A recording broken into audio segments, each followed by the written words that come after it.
They say there are no atheists in Mississippi, but Twinkie and I beg to differ. Join us for a casual front porch conversation with some atheists that just happen to live in Mississippi. And welcome to the show, and today our very first interview is with Alex. Welcome, Alex. Thanks for having me. Oh, it's a pleasure. I'm really super excited that you're the first one to kick off this series of interviews, just because of your awesomeness. Because I guess we've been Facebook friends for a year now? About that, I think. About that, yeah. So it's really exciting. It's great to get to sit down and get to know people. So I guess what we want to ask first is just tell us a little bit about you. I am recently 30, just turned 30. I'm from the Brandon area of Mississippi. I am married, and I have a 9-year-old son. I work in the Jackson area. That's basically me. Just 30-year-old mom, that sort of thing. And an atheist. And definitely an atheist. Yeah, I think that's germane here. Yeah. And have been for, 10 years or so. Mm-hmm. Like confirmed, I guess you'd call it. I don't know if you want to use confirmed, but. That makes sense. I mean, because, you go through that period a lot of times when you're wondering, well, am I really an atheist? Do I really not believe? And then finally one day you wake up and it's like, yeah, I don't. Yeah, it's an apropos thing, so I might as well just start wearing the label. Yeah. I think it was, actually true before then, but, yeah, it's just a matter of going, well, I guess that applies to me. Okay, so you weren't actually raised religious, right? I wasn't, no. I had a pretty laid-back childhood. I mean, my parents were strict about some things, grades and who I hung out with and all of that stuff, but they were not religious. They did not raise me religious. They didn't insist that I go to church or anything, which is actually kind of funny because my dad, his father was a minister, and I think there were just some things in his past that eventually kind of drove him away from it and stuff, and so our family was just never, not even the type to go to church on Christmas, because you got some families that are like, well, we're not a church every week sort of family, but we go, Easter and Christmas and make an effort on those days. But yeah. That wasn't even us. It was just, if I wanted to go, I could go. If I didn't want to go, it was fine. What denomination was your grandfather a minister of? He actually, my father is my stepfather. Okay. So I'm not entirely sure because he came into my life when I was about, 9 or 10. Mm-hmm. So I wasn't, because he didn't talk a whole lot about him. I think he might have been Southern Baptist, because as I recall, I think my grandmother on his side is also Southern Baptist. So I think that's how he was raised.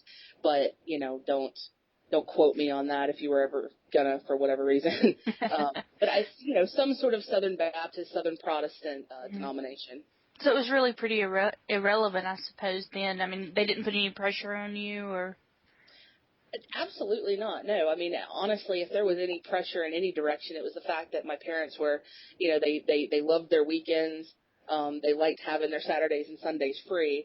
And if I woke up and went, well, I want to go to church so I can go and hang out with these people or do whatever, it's like, oh gosh, I've got to drag myself up and put clothes on and drive her to the church and stuff. So it was actually more pressure the other way for me not to go to church, I think, if there was any pressure. So no, there was none at all, which I guess is kind of a unusual experience in this area of the country, as I understand. So.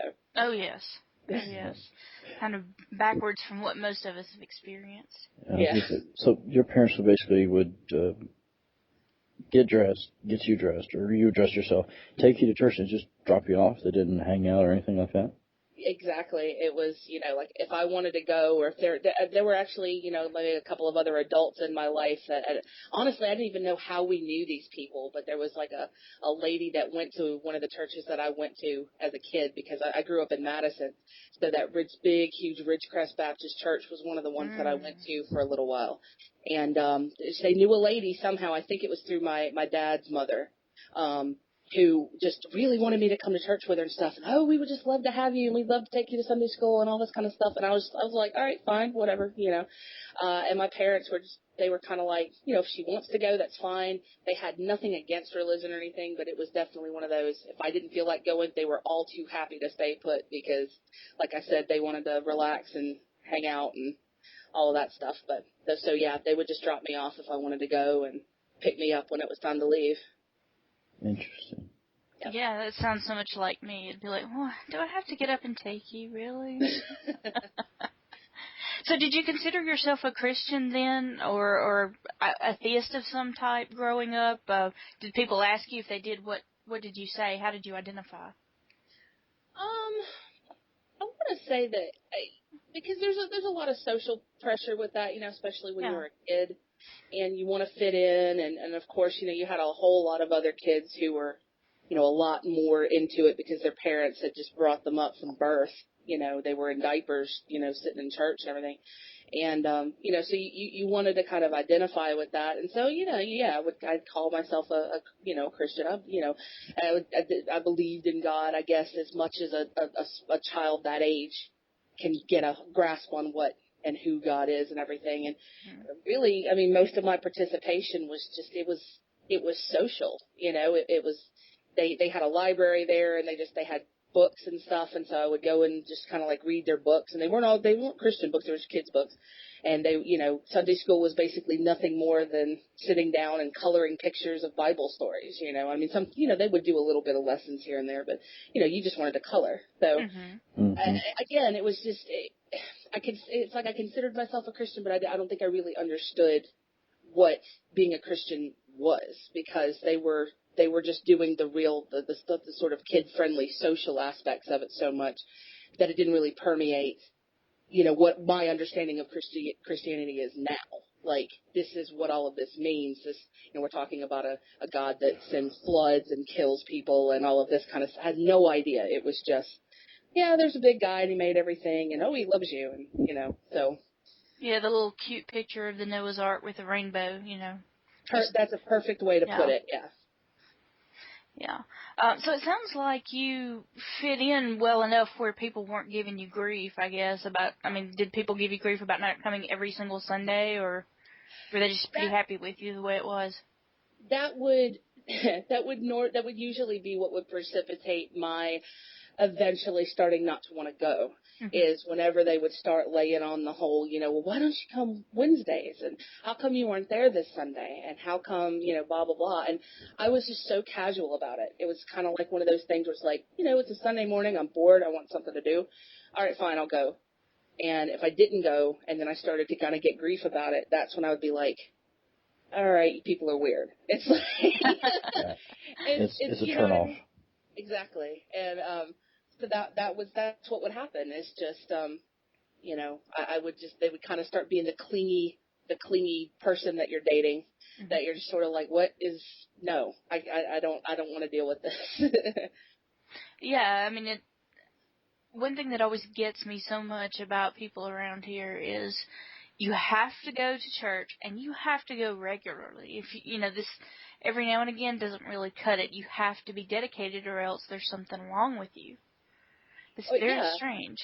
Yeah, I mean, I had a friend telling me the other day, you know, kind of complaining about, you know, she has a kid, and she's an atheist, and her kid identifies as an atheist and everything. And you know, he wanted to have a sleepover with one of his friends, and you know, it was a Saturday night, and so the next day was going to be Sunday. And I mean, you know, she was just kind of like, the kid's parents were, well, I don't know if we want to do it and stuff, because they've got church, somebody's got to go to church and everything. And I'm sitting here thinking, I don't understand that mindset. I don't get it. It's like, you do church every weekend. You know, your son wants to hang out with his friends. And that's an important thing, you know, that sort of social relationship building, and that's their friends and stuff. And it's like, you can't postpone a single day of church in order to let them do something special like that, something that they'll enjoy. And it's like, no, we've got to, you know, and it was just this big to-do. And even to the point where they were kind of like, well, you know, you can't just send the church clothes along and he can get ready and then go to church from there. Like, it's such a big, huge focal point to the exclusion of everything else. Yeah. And I don't understand that. I can't, I've never been that way. It's like, if anything gets that, insistent in your life like that, I'm just sort of like, no, I can't deal with that. I don't know. I'm a commitment phobe, I guess. So how old were you when you started thinking, wait a minute, this is too much and maybe there's not as much to this as I was led to believe? To be honest, I don't know. I mean, I think I was a little bit older, like high school and all, but I think there was a period where I was going to church as a kid about, I want to say like 10 or 11, 9, 10 or 11. And then I kind of had a lapse, and then I started going again when I was, God, what was it, 14, 15, or maybe 15, 16. Like I said, it's such an insignificant part of my life, this whole deal, that it's hard to remember, like, time frames and stuff. But, the last church that I ever went to regularly, I was there, and of course, I was this kind of tomboyish, sort of rebellious kind of kid. And I dressed very boyishly and everything. And this is supposed to be one of those churches where, like, well, we're a cool church. You just come as you are, and you don't have to dress up on Wednesdays, or you don't even have to dress up on Sundays. Just as long as you're here. And so, but then I started kind of having the youth people that were like, well, don't you want to dress a little bit more like a young lady, and blah blah blah. And again, another one of those, change yourself, change your routine, change this, change that, because we don't like it. And that was that's what turned me off of the very last church that I went to, and which seems like an insignificant sort of superficial thing to quit over. But it was, again, it just sort of brought something around to me. It was like, nothing that I do, if I want to just be who I am and go and do all of this, is good enough, because eventually they're going to complain that I'm not coming enough, or I'm not dressing a certain way, or I'm not acting a certain way. And that's just when I really just started thinking, if there is a God, if I want to have maybe I could just do it by myself. I don't need church. So that was my severance with church, was around 16, 17, and I was one of those, I'm going to dress how I want to, and if I want to wear olive drab shorts and a chain wallet and look like a boy, I'm going to do it. It's just a phase. She'll grow out of it. Don't worry. It'll come back. Yeah, it seems like, especially with fundamentalist religion down here, the way they keep their hooks in you is by constantly reminding you that you don't measure up. No matter what you do, it's never good enough. You're imperfect and you're flawed. Yeah, so you have to keep going back to them. Yeah, and I'm not saying that I don't have my insecure. I have plenty of them. I'm a portly 30-year-old, and I'm always going to have some kind of insecurities or something that I feel like I don't quite measure up to or whatever. And that's just, it's like I've got enough of that myself. But in general, I've always been a very self-contented, happy with myself kind of person. I don't feel that I'm inherently flawed. I've never felt that I was inherently flawed, and it might be because I had really good parents. I had a very loving, supportive family, and I just never felt like I was deficient anywhere enough to where, they would try to drive home this, well, you're flawed, and God is disappointed with you when you do this and this and this and this. I never felt it. I'm like, what am I doing? I'm just being me. I like people, and I'm friendly, and I'm helpful, and I just never bought it. I just couldn't buy that I was this inherently evil person that deserved punishment and needed salvation, or whatever you want to call it. So when did you start thinking about atheism and start leaning toward that definition? Oh, God, now you're asking. To be I guess, I don't know, I'm going to have to kind of search here for a minute. Really, all of that, like religion and everything, was, like I said, kind of insignificant. And right around 16 or 17, when I went to the last church that I ever went to regularly, it wasn't a thing. I had high school to deal with. I had college to deal with. I got pregnant kind of early in my life, between 19 and 20, and then got married, had a kid. And, during that part in my life, it wasn't a thing at all. It wasn't anything that I thought of. Either way, it wasn't, there could be a God and I need to go to church and stuff, or there's definitely not a God and blah, blah, blah, blah, and religion is a bad thing and it's bad influence on society. And I didn't think of any of that at all. Like, I had so much other stuff going on. It was just not a thing. And really, I guess it was just the more that I started becoming more socially aware, I guess. like on issues like abortion and stuff, that had never been on my radar. And actually, if you can believe it, I used to be pro-life. I can believe it. I was not religiously pro-life, and that was what kind of made me odd, because and I hope I'm not talking too much. If I get to a point where I'm rambling, you can stop me anytime you want. You're fine. But, because I used to be on AOL, if we all remember the whole lovely AOL part, in the internet timeline of things.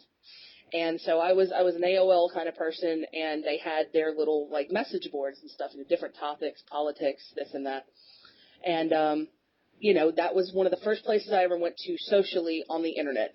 And the internet actually plays a really large role as far as, the whole atheism religious thing. And so, there I was on AOL, and I was a pro-lifer because abortion sounded bad. That was basically my reasoning. I was a horrible, horrible, horrible reasoner. I was just, oh, go ahead. I'm sorry. I was just going to say, do you think your viewpoint of abortion was skewed because of the definition of it given to you by your religious teachings you had growing up? Was it skewed that way, or was it what you had learned about abortion, or was it from what other peers have told you about it? I mean, where did you get your reference point to have that viewpoint? I think that I might have stumbled on some of the really badly skewed, badly represented, actually flat out misrepresented anti-abortion stuff that's usually pushed by religious anti-abortion groups and stuff. And when I caught sight of that, like I said, I was not very good at reasoning. I would see things, and I wouldn't say like immediately buy them, but I was very easily taken in. Mm-hmm. And part of the other thing was, like, right when I started getting into this, I was also pregnant, so I was very, very hormonal. And, I was about to have a baby and everything like that. And so that makes a difference. It does. Absolutely. And so, I saw all of this, and it was a thing. I don't know what drew me in, because before I was not the kind of person that went places and started, arguing with people on the internet. Like, that was before I had done any of that, So this was my very first foray into that, as far as the internet goes. And now it's one of the things that I do constantly, all the time. But anyway, so this is a topic that I got involved in and got interested in. I think that's how we met. It might have been. The whole Prop 26 thing, yeah. Yeah, we were all doing the Prop 26 thing, and I think we all just kind of, once that was over and done with, stayed in touch and kind of developed from there. Right, but yeah, so that was a kind of an issue that I took up, and there were a lot of really informed, intelligent people there, and I was arguing with them, and I was getting into fights with them on the internet. And eventually it got, because I've never been a stupid person, I've never been an unintelligent person or anything. I've just been always kind of an emotional person who didn't know how to reason very well. And so they eventually kind of started kind of provoking that, kind of like bringing that out, like showing me where I was wrong and showing me where I had, been misinformed, or where I was not thinking, clearly about things. Mm-hmm. And it eventually got to the point where they actually talked me out of it. They talked me out of being pro-life and stuff just by giving me information and by giving me, and then I started realizing just how many lies and how much misdirection and misinformation was being thrown, and especially basically from all of these religious groups, that were very religiously driven. And I didn't have a foot to stand on, because once it eventually came down to the core issue for most of these other people that were arguing for the pro-life side, it all came back to religion. Like, well, God says it's bad, or God says this, and I'm sitting here like, well, that's not what I'm, if this isn't bad because of this reason, and the only reason left is God, well, that's, not a very good reason. I don't care about that, because I'm not religious. I don't subscribe to that. I just thought that, bad things were happening to something that could feel pain, and once I realized that there was, and then, so that was kind of what really started to get me into the whole, it's not just that people have different beliefs, it's that people might have different beliefs, and then they want to push their particular beliefs on everybody else through law and through social policy and all of that. And so that's what eventually kind of gradually started getting me into this whole religion is one thing, but religion mixed with politics, mixed with public policy is a bad thing and something that I'm interested in as far as trying to repel it and trying to stop it from happening in any way that I can, whether I'm voting or, speaking or whatever. Does your husband, is he an atheist also? He is. I'm on my second marriage. My first marriage was, one of those things that happened because, you got pregnant and, so it was just the thing to do, and that didn't work out. But, yeah, my husband now is an atheist, and he's actually from Britain, where it's, where it's a whole lot more common. I have dreams of traveling over there and getting lost for the rest of my life. Just relocation program.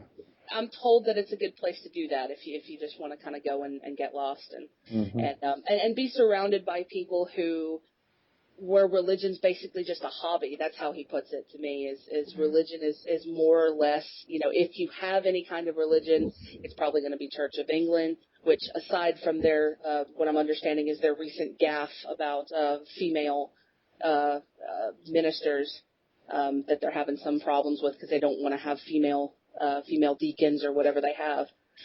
Generally, it's just it's just a thing people do. A lot of people are members in name only, and more people than not are just liable to not even care at all, and they're mostly non-believers. So does he feel like he's living in crazy land down here? Oh my God, dude! How does he survive? When we met, atheism and all wasn't a thing. It wasn't really a whole lot that came up unless I told him about some craziness that was going on over here. And, it just wasn't a thing that was talked about because, again, you don't really have that. You have political crazies and stuff over there. I think every country does. But you had so few doing it on, God, this is God's country and this is this and this and that. So once he came over here, it was just, as far as I understand from him, it was just such a shock. He has never been so vocal an atheist and so vocally church and state as he has been since he's been over here. And this is the thing that's frustrating is because he's not allowed to vote yet. Oh, no. Because of citizenship and everything. Yeah. How much longer does he have? We've been married for 4 years, I think, this coming up in December. So he's got maybe another year because I think he's got to be a resident for 5 years. Oh, okay. I didn't know if it was 5 or 7.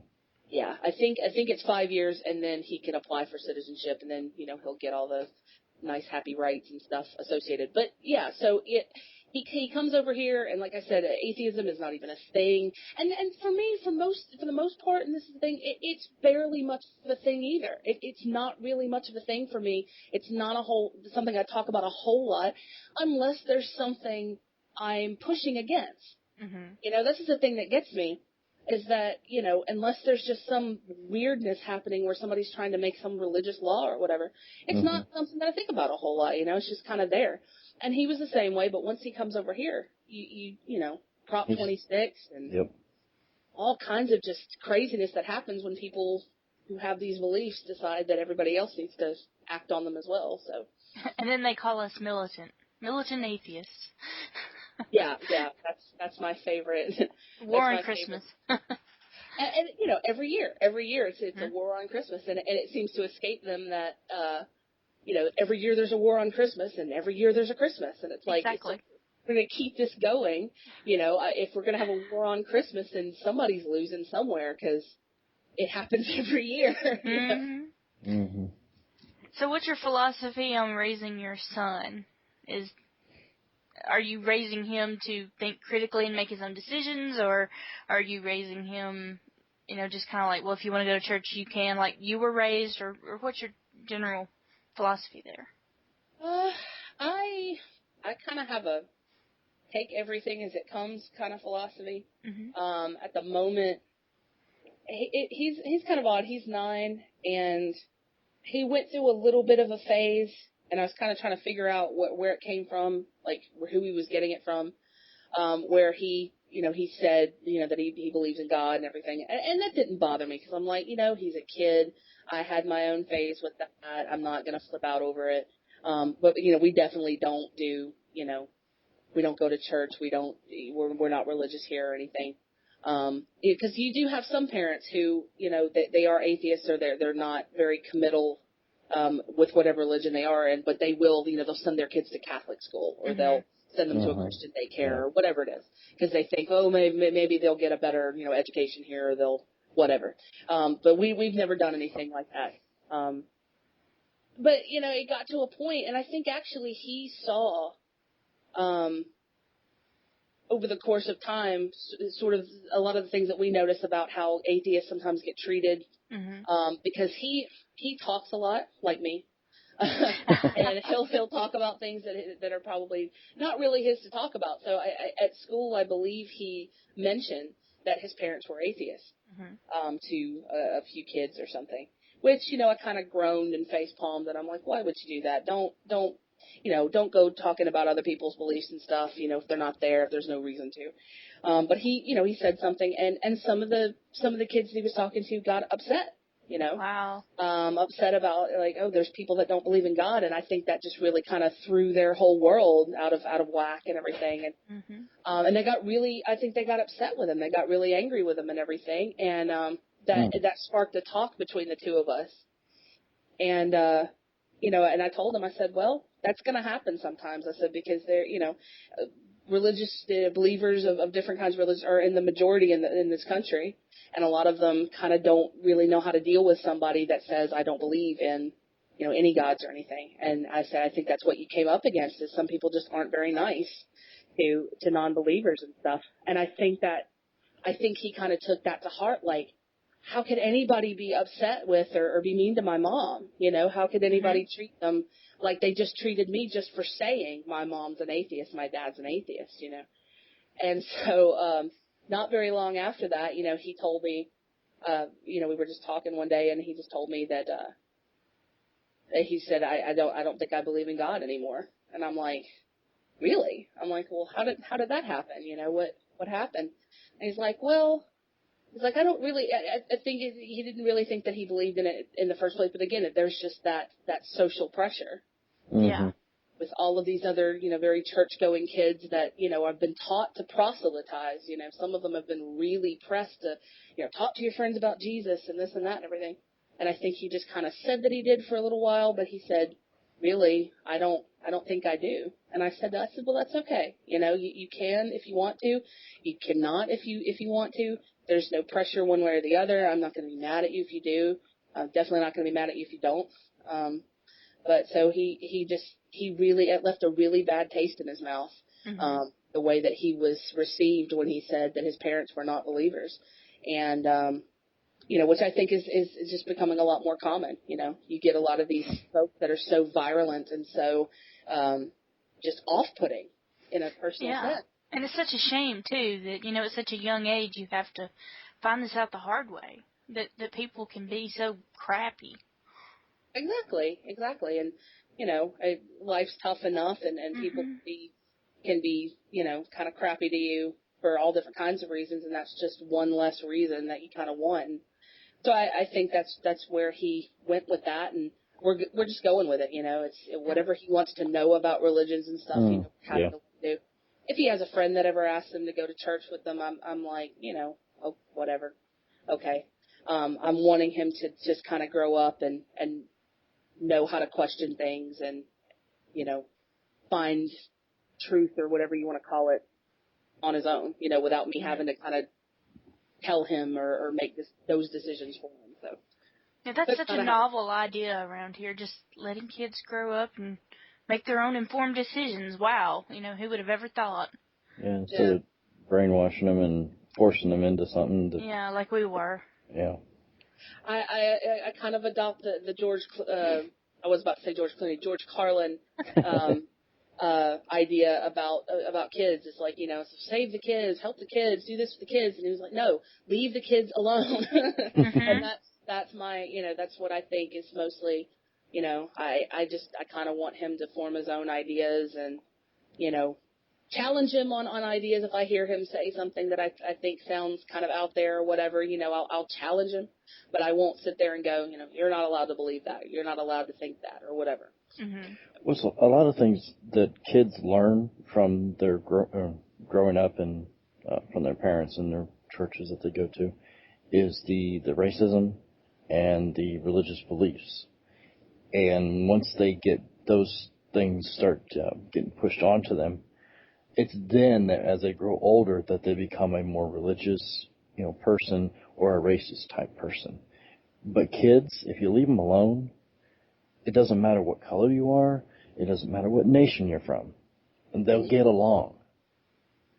I mean, there may be a small communication barrier there, but they will figure it out and deal with it. And, there's just a peaceful, conversation and playing going on.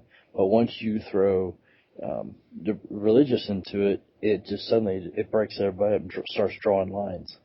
I hate that. I'll throw a little something in there. Like, I think human beings in general have a tendency to be somewhat tribalistic.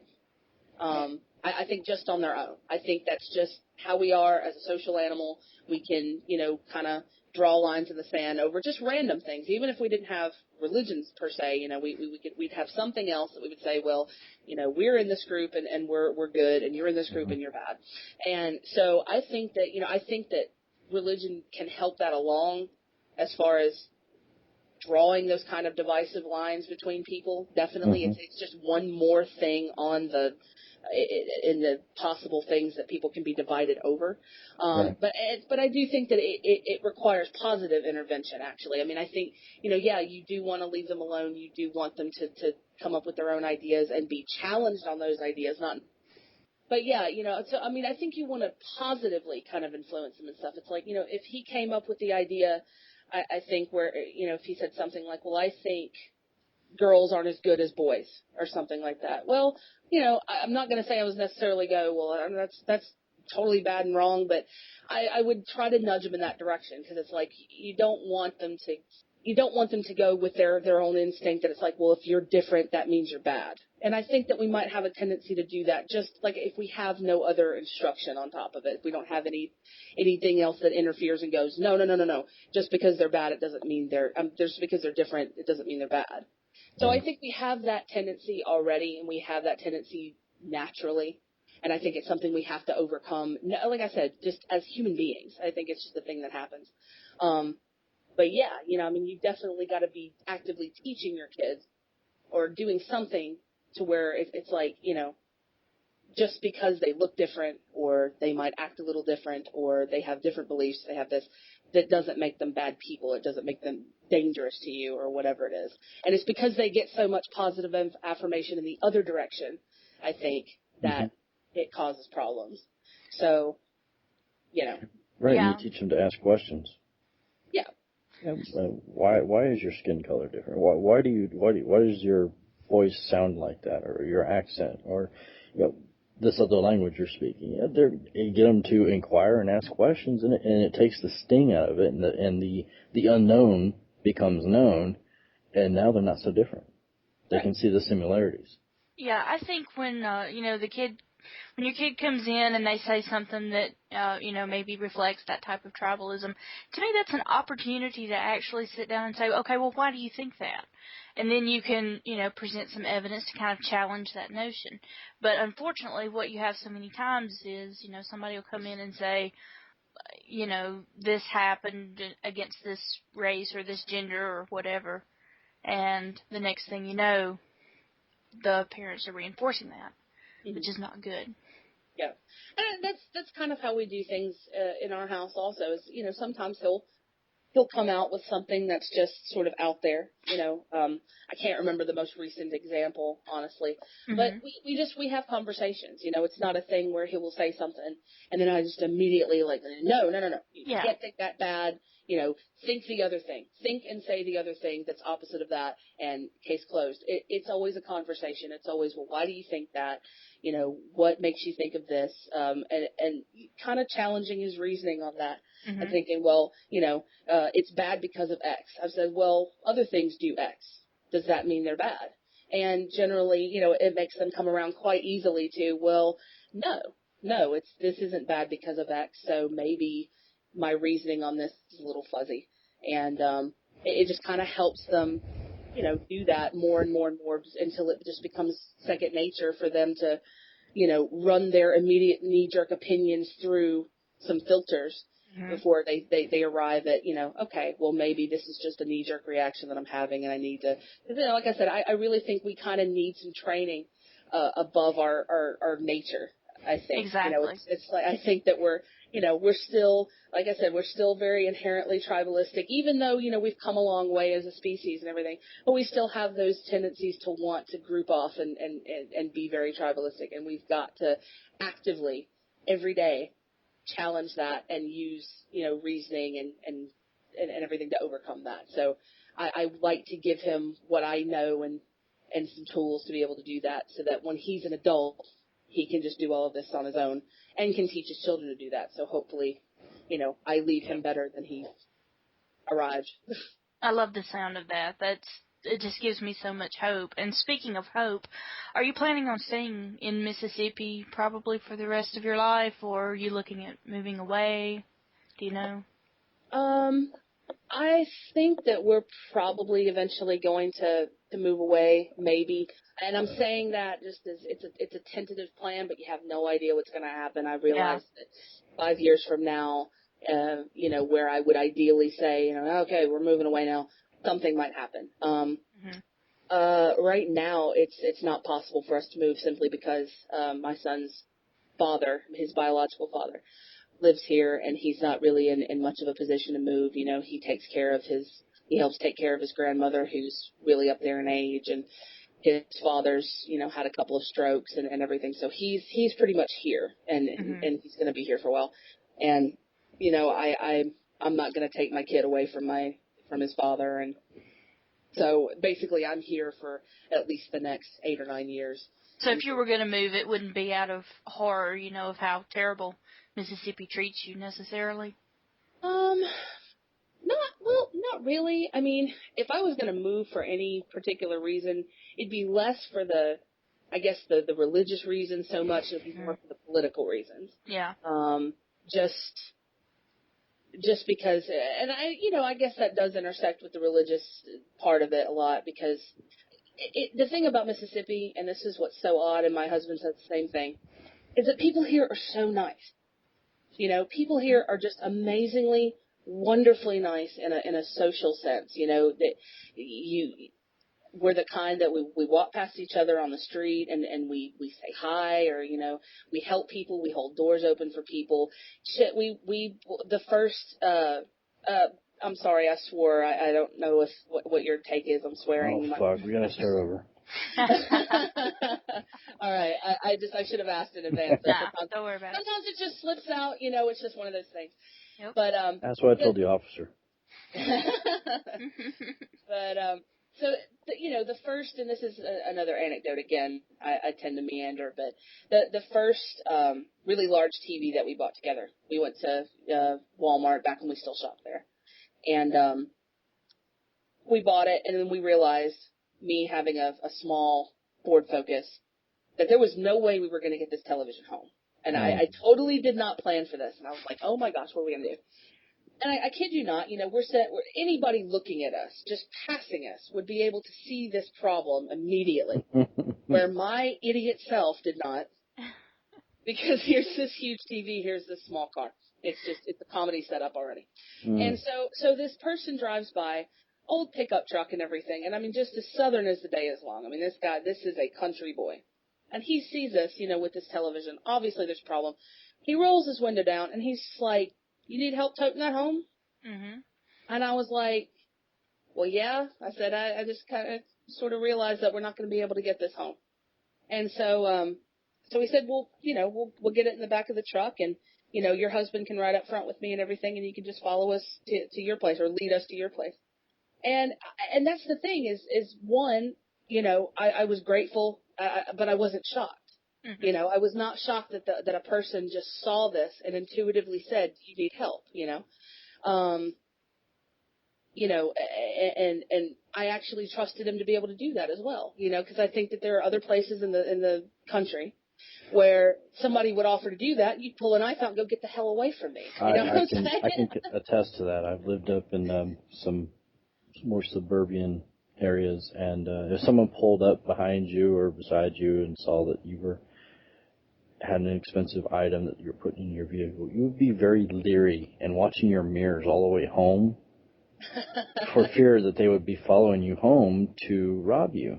Exactly. And the gentleman with the truck, you'd be really highly skeptical. I mean, even if your husband was riding up front with him, there's no stopping the driver from shooting your husband and still, just driving off and leaving, with the TV.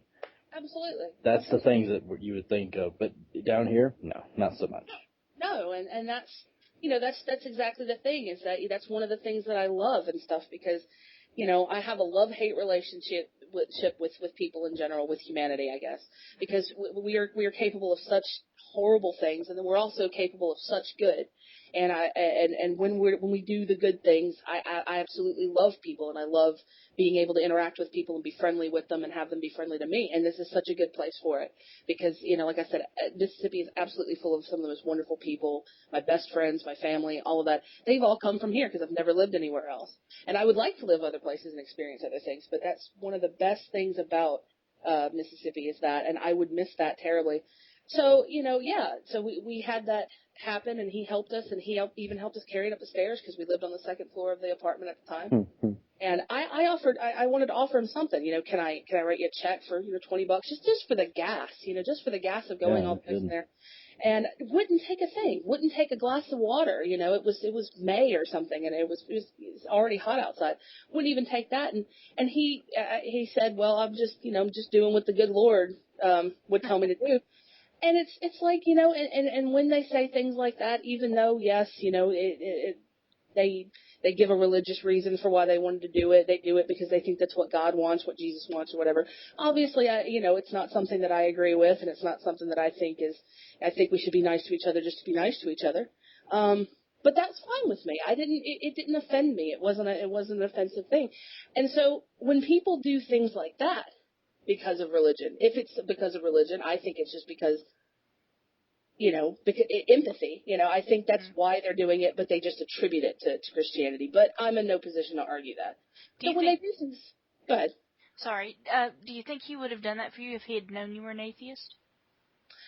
I don't know. He seemed kind of like a simple guy, and maybe if I'd told him at that point or something, if it had even come up that I didn't believe in God or whatever, there's no telling. I don't know if he would have been the sort that, because people surprise me. They surprise me constantly. Some people that I think would freak out and just not want to have anything to do with me ever again because they found out I was a non-believer, they've been fine. And then there have been some people that I thought would be a lot more laid back and and just were horrified, Yep, So, I've had the same experience.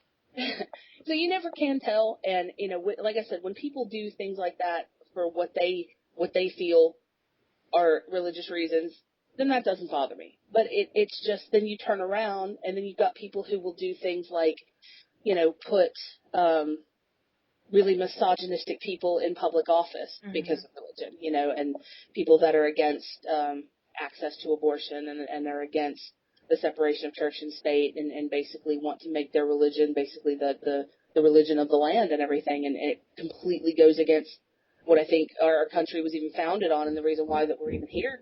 And so it's a very complicated, complex relationship that I have with the state. Sometimes I want to stay here forever because, I love the people here and I don't want to leave them. Mm-hmm. And other times I couldn't get on the first train out of here fast enough, Yeah, I definitely know how that feels.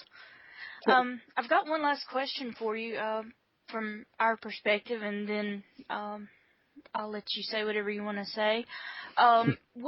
What message do you have to people, especially the younger kids in Mississippi, the teens and the college-age people, maybe who are struggling with coming out or the different things like that? What would you tell them to do? Would you advise them to flee as soon as they can, or to stay here, or just what general advice would you give them?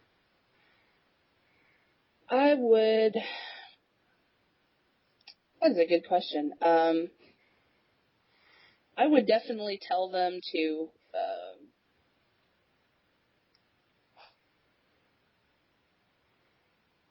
gosh, I'm just put on the spot here. It's a She gotcha prepared question. that one.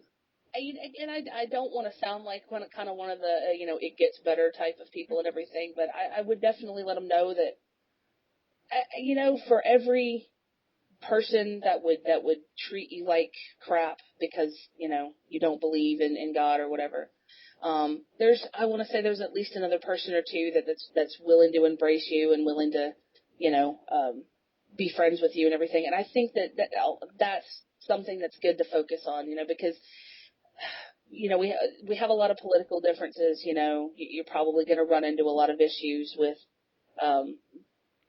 people and the way they vote here and the fact that, at least rhetorically, they act like you basically don't deserve to have certain rights and stuff that a Christian should have. And I understand when you start to think about that a lot, it becomes frustrating, because I get frustrated. I get very frustrated by the fact that there are people where, they could be so nice to you to your face, but when it comes to, when they get in the voting booth or whatever, they would basically vote for people who just barely regard you as human, And the thing is I don't think that those particular people would really even have that much of a problem with you in person. It's such an isolated thing. We get so separated from, people versus ideology. And I guess the main thing that I would want to say is, embrace relationships with people, be somebody that if you were to tell them that you were a non-believer, it would really shock them and might even make them question what they think they know about atheists. And I think that's basically lead by example. You hear a lot of that from Christians and stuff, oh, well, you need to exemplify Jesus' love, and you need to basically, act like Jesus. What would Jesus do? That sort of thing. And honestly, and it sounds weird, atheists need to do the same thing. Basically, if Christians treated each other and everybody else decently, and atheists treated everybody else and themselves decently, there would basically be no problems, Exactly. So I think, be the kind of person that Christians don't think you are, or at least Christians who believe that atheists are immoral and bad and everything. Be the kind of person that they wouldn't expect. Not just because of that, but because, being a decent human being is good. And that's basically what I'd tell them, is just, if you can't stand it here, if you want to leave, leave. If you want to stay, stay. We do need some people here to help change things and shake things up and make a difference, and maybe, show people that we're not immoral and terrible. But your life is your life. You get one of them, and you shouldn't spend it absolutely miserable if you have an option not to. So, some people are like, well, you shouldn't leave. Don't leave, because we need more people like you. And it's like, well, yeah, definitely get out of here. Don't look back and everything. And I just do what you want to do. Do what makes sense to you. Do what you want to do. Do what moves you. Make it good. You get one life, and that's basically it. That is some beautiful advice. Everybody, I hope you listen to that. Take that out with you. Be the best person you can be. Is there anything that we didn't cover that you wanted to say about yourself or your experience? Anything you want the world to know? Not really. I mean, I think we did a pretty thorough job of getting it out there, and I know that I definitely talked both your ears off, and probably anybody's who ends up listening. So that was the point, though. You're supposed to. Yeah, it is. It's nice to hear other people talking about their life experiences, and a lot of people are drawn to that, and they're going to tune in, listen, correlate, relate. They're going to see somebody that acts and does exactly like you've done, and understand better why they do the things they do. It's because they want other people to treat them just as well as they have treated you. So there's no moral compass that only comes with the good book and all that other jazz. But I think a lot of people are just going to listen to these and either get tuned in or get encouraged to want to speak out. Yeah, and another thing that I think is really important about this project, which, again, I'm super excited that you were our first one. People are always talking about those atheists, and I don't know why, they always refer to them as those people in Wisconsin. You know, I guess because of the FFRF being in Wisconsin. You know, it's always those people from Wisconsin coming down here and shoving their values on us. But no, it's not. There are atheists in Mississippi, and we're just people, you know. We believe in one less God. Definitely, you know. And I do, that is one of my favorite kind of quotes there and everything, is that, you know, if you were a monotheist of any stripe, you know, Christian, Muslim, whatever, you know, there are thousands of gods, both old and new, that you either, you know about or you've never heard of in your life, that you don't believe in, that at one point many people believed in, and many people thought that you had to believe in them because that, and I just believe in one less, and that's all, you know, that's, you are an atheist to so many other pantheons of belief, and I am an atheist to yours, basically, so. Exactly. I've said that before about anyone who calls himself a Christian is actually an atheist to all the other gods. That's pretty much it, you know. Yep. All right. Well, it has been delightful to have you, Alex, and we thank you so much for being our first guinea pig for these interviews. Sweet. Yeah. I appreciate being on, and I really enjoyed it. Well, thank you so much. All right. Thanks for having me. Well, there you have it, our first of what we hope to be many interviews with atheists from Mississippi. If you happen to be one of those atheists in Mississippi and would like to share your story, please drop us a message or send us an email at deepfriedfreethinkers@gmail.com.